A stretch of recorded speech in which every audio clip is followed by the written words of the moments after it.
Alright, what's up everybody? Welcome to today's vlog. It's your boy Akeem here to continue with my first round mock draft for the 2014 NFL Draft. The Cleveland Browns are on the clock with the 4th overall selection. Now I think this is a good, young, talented team, and I think they're much better than that 4-12 record what they had last season. I think they have the potential to become good contenders in the National Football League because they have some well thought talent on both sides of the field. Now I'm going to talk about the needs that they're looking for, but before I talk about the needs, I need to talk about what they've been doing this past offseason. They lost a couple of key players on the defensive side to D'Qwell Jackson, the star linebacker. He's no longer with the team, signing with the Indianapolis Colts. And TJ Ward, he signed with the Denver Broncos. So they definitely need to look at for a safety and a linebacker, in which they did. And they ended up picking up Carlos Dansby from the Arizona Cardinals and Dontae Whitner from my San Francisco 49ers. I think there's some good two key additions, especially with Carlos Dansby, over 10 plus years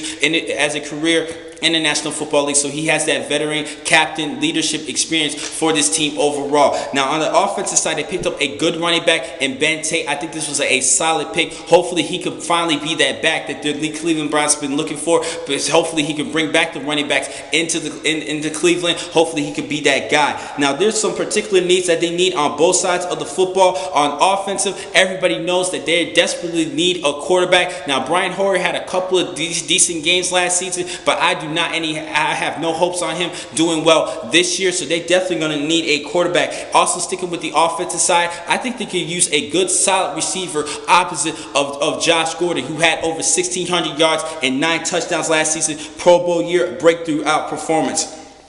On the defensive side, and to help out that 3-4 defense, that 3-4 base defense, I think they could use a good defensive end. They really need a pass rusher, in my honest opinion. Paul Kruger and Markevius Bingo, they're gonna actually have to step it up this season.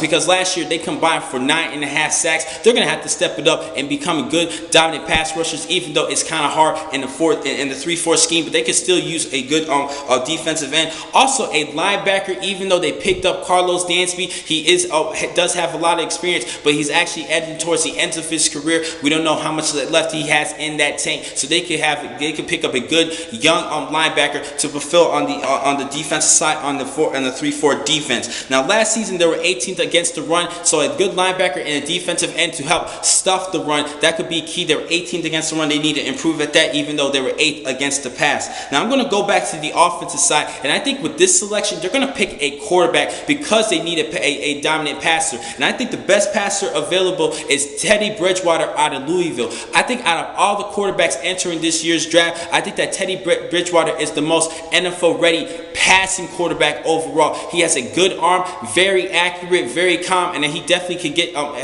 get to the football to his targets. And then with Josh Gordon as his leading receiver, I think these two players could have build a good chemistry. I think they could go with them. But I honestly believe, even though I think they should pick Teddy Bridgewater, I think they're going to go with Blake Bortles out of UCF because he does have the NFL look and he does have the biggest upside in a lot of people's opinion, even though I think that Teddy Bridgewater is the better NFL ready today at quarterback. I think they should go with Teddy Bridgewater, but I think they're going to end up picking Blake Bortles out of UCF. But anything can happen, but hopefully Teddy Bridgewater will be that guy because I do think he is the best passing ready quarterback headed towards this year's draft. Now, the next time I'm going to catch you guys is tomorrow. I'm going to continue with my first round mock draft, and I'm going to talk about the Raiders, who own the 5th pick of this year's draft. Thank you for watching today's blog from Pro Football Exclusive. I'm your man Akeem McCall. Be easy.